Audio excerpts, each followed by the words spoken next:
We are recording 10, episode 10. Episode 10. The man with the most views on our YouTube channel. Wow. And I believe on our Facebook. He needs no introduction, but we have to do it anyway because, we got to stay professional. Captain Smiley of the Warrants Division, man. Thank you so much for coming.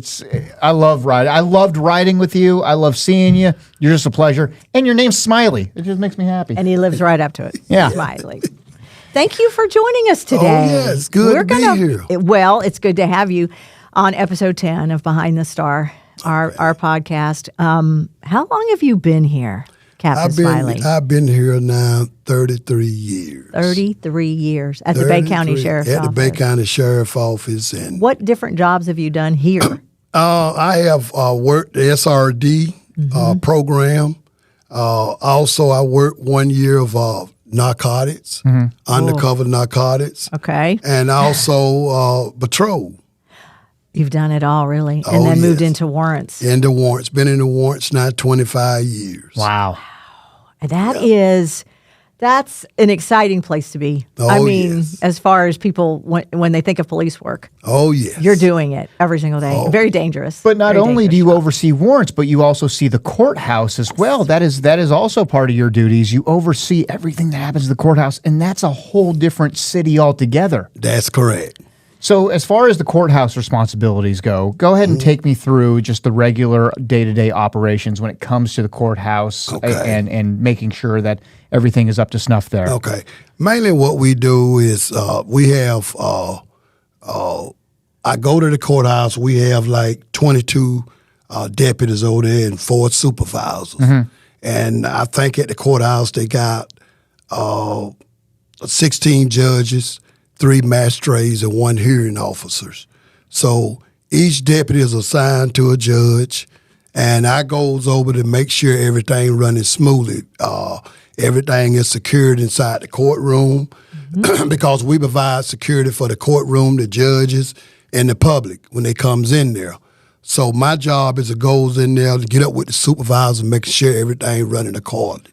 And the courthouse, I mean, you're dealing with the worst of the worst, people being accused of these terrible crimes, and you're also talking about security for these high-profile people as well. Not only just the judges, but we're talking about people who are arrested, and they've got national recognition because of their heinous crimes. So you have to take care of all that security. Yes.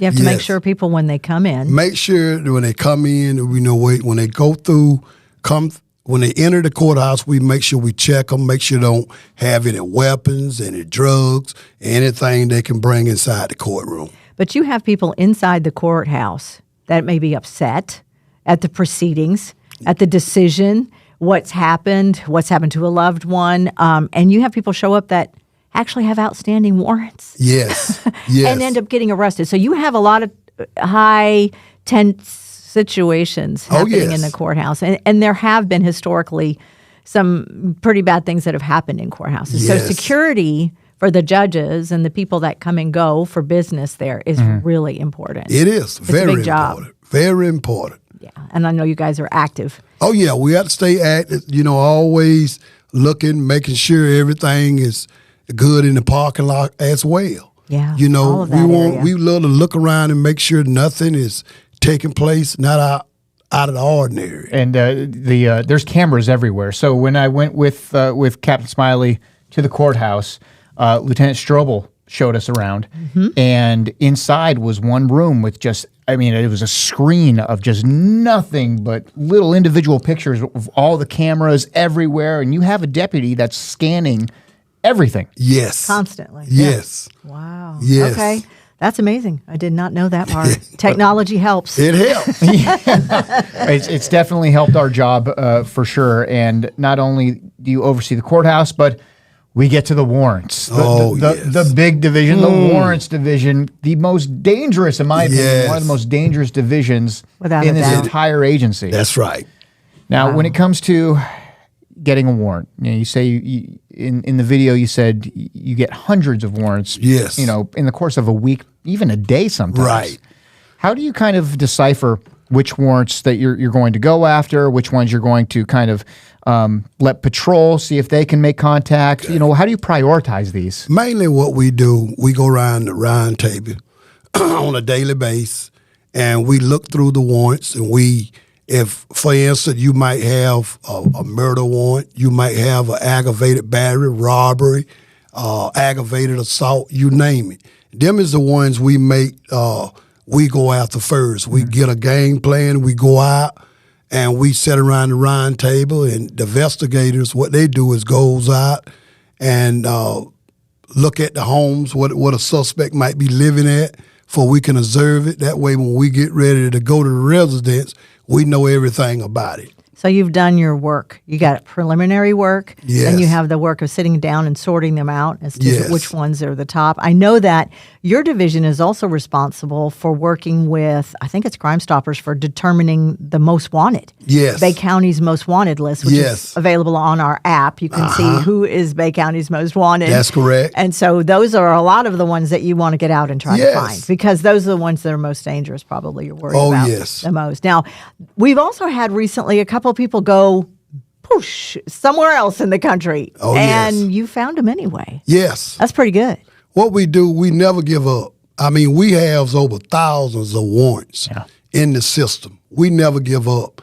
If we get a lead, a tip, or whatever we can get from Crime Stoppers or the community or whatever, we goes after that person. We get the information on them, their whereabouts, their locations, and we get our investigators, and they work with their investigators on that end, and we make it happen. Those warrants don't go away, by the way, because I remember one time, the oldest warrant that I served was from 1995. Yes. Someone had a warrant from 1995 and just... Spring break? I don't remember spring break, but it was crazy because I had to double check. I'm like, 1995? I'm sure you see that all the time, people who have warrants from, decades ago. That's right. What's the oldest one that you've seen? The one that... We done got some that I feel it bad about it. I mean, in the 1950s. I mean, old warrants. No way. Yes. And oh my gosh. Yes. I mean... And you feel bad because this person has obviously gone on to have a productive life, and all of a sudden you're there. Yeah, we there with an old warrant, and I just, no. but it happens, though. Yeah, and I'm sure you work with them. Yes. And start to get through that process to get rid of it. And right. We do everything we can before we take them into custody, see us, maybe get in touch with the state attorney's office, see if they want to pursue this charge here. Well, there's that, too. Yes. Because it may go nowhere. Yeah. So you don't want to do that. I want to talk about your demeanor when it comes to dealing with these people, because, like I said before, you're dealing with the worst of the worst, the people that are involved in heinous crimes, not only locally but across the country. I mean, some of the most dangerous.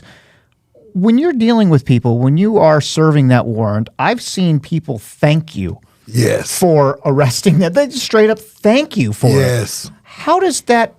That seems unusual. Very unusual. So take me through your process of dealing with people and how you talk to people. Well, I learned this here. Treat people the way you love to be treated. Yeah. That's my number one rule. Treat people the way you love to be treated. And I always try to be honest to them when they have a warrant. Some of them have a warrant. If they can work it out and they got a bond on it, I would help them out, arrange the bond amount or whatever, for they can turn themselves in. And you work with people. People learn, they'll get to trust you. And once they know your word is your bond, they will. I mean, I have had people that turned themselves in. They had murder warrants. They don't want to turn themselves in to no other agent but Joe Smiley. I believe it. Yes. I believe it. And they know that you'll come. You'll treat them respectfully. And they'll safely get to the jail. And face what's coming. Yes. Wow. So my question as well is, you've been here in Bay County doing this for 33 years.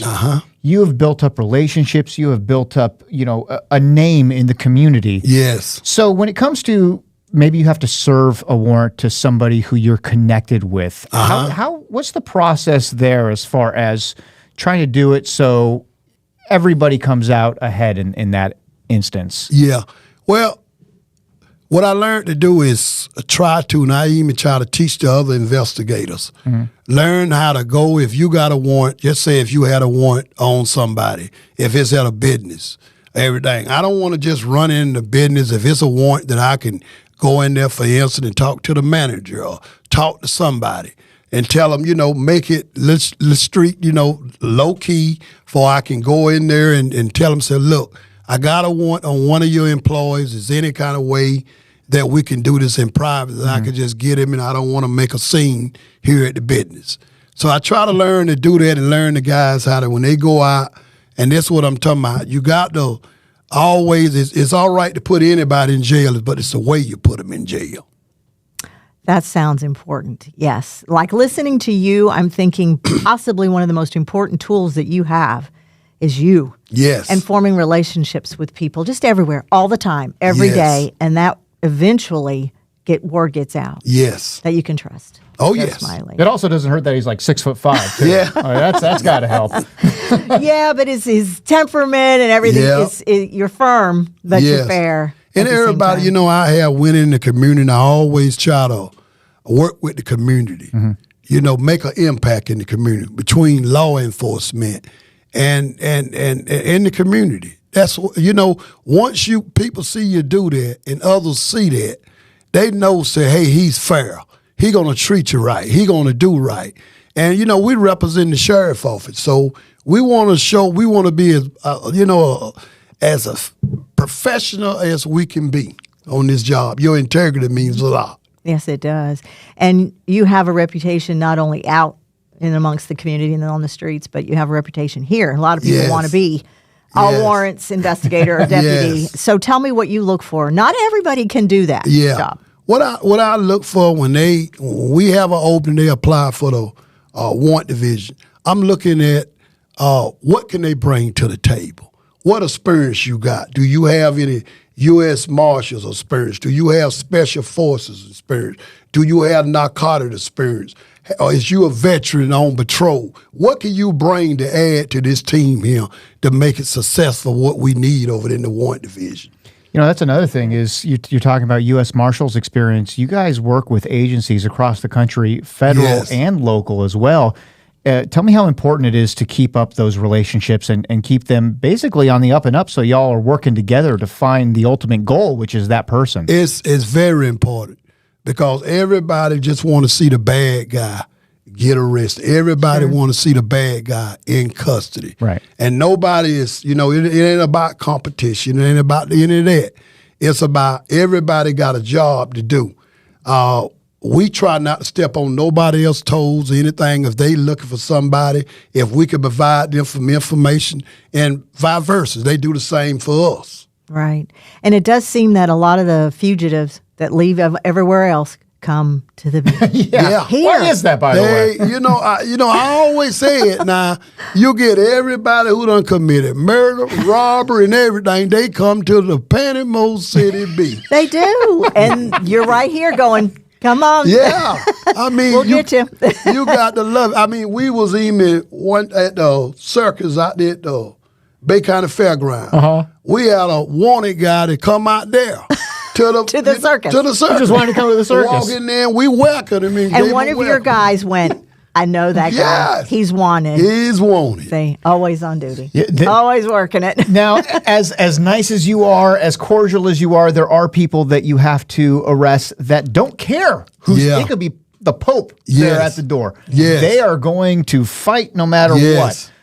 You take precautions, but now without getting into too much detail about it, tell me about the precautions that you take to make sure that this operations, when serving a warrant, go out safely and smoothly. What we try to do, like I said, we make plans. First of all, we plan how we going to approach, how we going to enter the residence.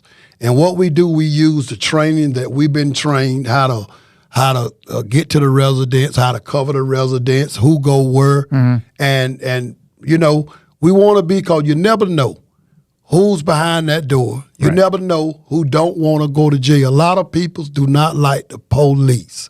And so, every day I always look at life like this. I try to pray every day before I go out there, because tomorrow ain't promised. So, and so when we go out there, you got to have a game plan. I tell them guys, take your time, be cautious, don't be rushing. Even when we enter into a residence, which we have done many a times, we enter into a residence, you want to take your time slowly. You don't want to be in no rush. Announcing yourself who you are. Sheriff office. It's the sheriff office. Anybody here. So these are the tactics we use when we enter into a residence and all of that. Wow. To keep a guy safe. Yeah. I like the advice, slow down. Slow down. Slow is fast. Down. Yeah. Slow is fast. It's a lot faster. Yes. That's amazing. It is a dangerous job. It's Yes. got to be one of the more dangerous divisions, if not the most dangerous division. I mean, I know people think of the deputies on patrol, but when you go to warrants, you get the desperate people. Oh, yes. I'm not going back no matter what. Yes. I think you and I were talking the other day about one you had heard about. Yeah. And you know that when you encounter him, it's Yes. going to be, or it possibly could be very dangerous Yeah, it's because he's gonna- already said, Yes. word is out, I'm That's not it. going. And that's how it is. Once they make up their mind that they're not going to go back, they're going to fight the police. And, you know, and we hate when it come to that because nobody want to see that. But sometimes it happens. Sometimes it does. I think I want him to catch me. I mean, I know. it's just, I think I would have a nice conversation with him. Just We what- want to with him. avoid the drama. mean, Come yeah. out and get me. And sometimes you do find them when they just get tired Yes. of running because it's a lot of work Yes. to stay away from Yeah. Captain Smiley That's right. because he's coming. He's going to come get you and his guys. So thank you. I mean, I appreciate your time. I know how busy yes. you are. When can I ride with you again? Because I'm telling you, Oh, anytime. fantastic. All All right. anytime. He wants go a now. permanent slot. Yeah. You know that. Thank you for being here, Captain. Yeah. Appreciate Oh, it. yes. Thank Thank you, y'all Captain. for inviting.